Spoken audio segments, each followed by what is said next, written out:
Hey everybody, it's your girl Meiko, food blogger at Meiko on the Dish, and today if you are looking for ways to spice up your holiday spread, I'm answering your prayers and we are making a Spatchcock Jerk Turkey. Yes, I said jerk, honey. So we are going to jump right into the recipe by toasting our spices.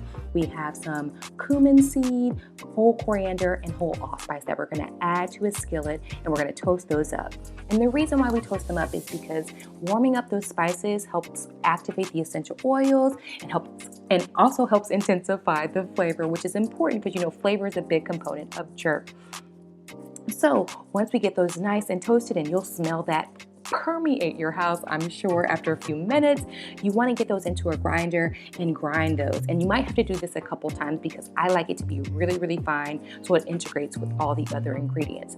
Once you get the texture that you want, it's time to start making the marinade. So all you have to do to make the marinade is really add all of your ingredients to a blender and blend. We're going to start off with some soy sauce, balsamic vinegar, oil, cane syrup, brown sugar, some orange juice. You can use pre-squeezed juice. Here I'm going to be using fresh orange juice, about a cup. I've got some bay leaves, ginger, garlic, onion, scallions, some scotch bonnets, and some fresh thyme. And so I'm just going to add that straight to it. I'm not going to peel off any skin. I'm just going to go for it because it's all going to blend down into a delicious sauce. So add all of those ingredients and then add the last spices, which are salt, pepper, nutmeg, and cinnamon, and blend away till it's nice and smooth. And this is what the sauce looks like when it's all done. Okay, set that sauce aside. Now it's time to get our turkey together for spatchcocking. And spatchcocking just means butterflying. So what we want to do is really get that backbone out of the turkey so that it will lay flat. And so when you turn it over, you'll see that backbone right there kind of poking out. You need a high-grade kitchen shear because those are strong enough to cut through bone, and basically use that to cut along the backbone. I like to use 2 hands for the first cut because it's probably the hardest one in my opinion, but once you get that first cut, you are good to go. I also cut off any excess skin, just removing that along with the backbone. Repeat the same cut on the other side of the backbone and save the backbone to make a gravy or something. Then carefully turn over that bird because those bones are going to be sharp where we cut out the backbone. Use your 2 hands to press down between the breastplates and you should hear a nice loud crack. Yep, just like that. Now that the turkey is flat, it will cook evenly and cook faster. Now let's get to marinating. I'm pouring about a half a cup of my marinade or my sauce into the back cavity of the turkey, making sure to massage it into all the crevices. Normally I would have poked by now, but I forgot, so I'm going back and poking the turkey all over and then continuing to massage the sauce into the back crevices. Then I flip it over. So now I'm going to flatten the bird back out, get it all nice and ready to poke again. Getting that out of the way, but I'm poking it all over the thighs, the breast, everywhere to make sure that the marinade or the sauce gets deep down into the pores. All right, folks, don't get squeamish because next we're going to use our hand to break the skin away from the meat. I start off at the breast and I use my fingers to break that connective tissue. As you can see, it's pulling apart from the breast.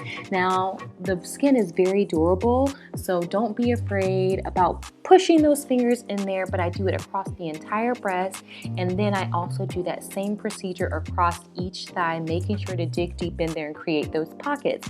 And those pockets are great for stuffing the sauce into for complete marinade. I mean, that sauce is going to be on the breast, getting into those pores. It's going to be on top of the skin, and so this is going to have a deep, deep jerk flavor, and this is how you ensure that it gets that.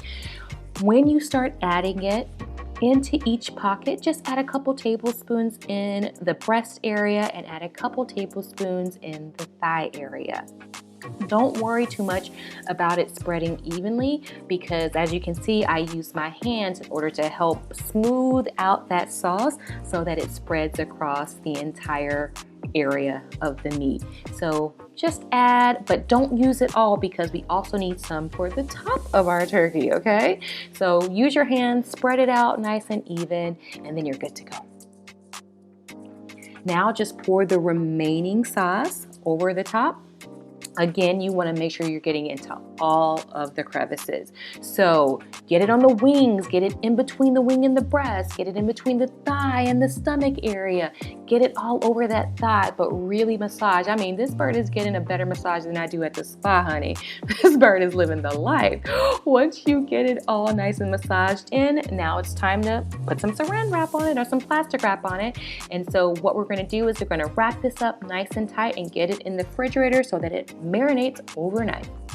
Now, if you don't have the time to marinate overnight, that's fine. You don't have to, but I will say it does impact the flavor. You should still have about half of your sauce left, so throw it in an airtight container, pop it in the fridge, and the next day you want to take out that turkey, take out that sauce, let the turkey sit at room temperature about 2 hours, and then get busy with the sauce. The first thing we're going to do is pour the sauce in a saucepan and get it reduced down. It's going to turn a beautiful dark mahogany brown, and we're going to use this to baste our turkey as it roasts in the oven. I may or may not have done this step out of order, but that's okay. Take your reduced sauce, spread it across the entire bird, massage it all in so it's completely covered, and then transfer it over to a clean baking sheet with a rack. I added some potatoes under mine to take advantage of those turkey drippings. Then I popped it into a 450-degree preheated oven for 30 minutes. After 30 minutes, it's time for a basting, so get that sauce and lacquer up that bird. I personally like to reserve a little bit of the sauce for dipping later, and you can totally do that because there's plenty of sauce. Once it's completely coated, get it back into a reduced 425-degree oven for 15 minutes. Now it's time for the final basting, and this time it's with butter because, I mean, do we need a reason to be adding butter here, people? Come on. This is also the point that I like to do another temperature check just to make sure that I'm on track. I want 150 degrees at the breast, 165 degrees at the thigh. If it's not there yet, I throw it back in, and this time I throw it back in for another 15 minutes because typically I like to cook my spatchcock turkeys at 6 to 7 minutes per pound. Finally, I pull out my bird for a final temperature check, and look at those juices. So good. Once that turkey's done, let it rest 30 to 60 minutes before carving so that it retains its juices. But this is what you want, a nice, spicy, flavorful turkey that is juicy, everything that you could dream of on your holiday spread. You can get the link for this recipe down below, and you can get more recipes just like this at meikointhedish.com.